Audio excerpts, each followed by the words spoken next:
Il y a également un détail pour préparer le hold-up. Bon, vous l'avez très bien dit, Vivier, c'était le petit coq, le dominateur, et Sermeuse, c'était l'imbécile prêt à faire n'importe quoi pourvu qu'on le prenne au sérieux.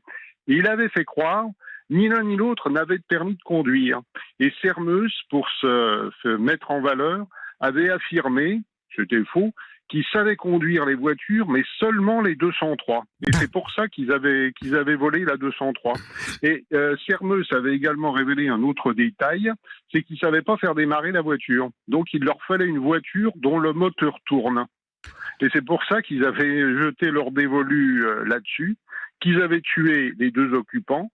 Mais euh, Sermeus a pris le volant, mais il avait menti. Il savait pas conduire la voiture.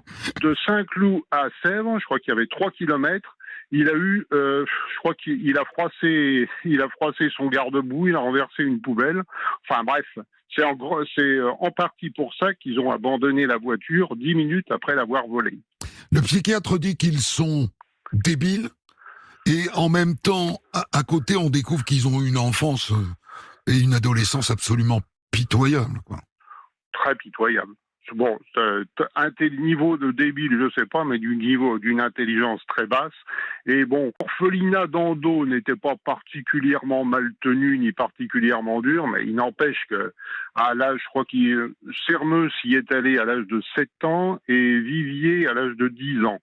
Bon, la petite a passé son enfance là-dedans. Et ce qui est encore plus cruel pour Vivier, ça explique peut-être son caractère aigri, c'est que lui n'était même pas vraiment orphelin.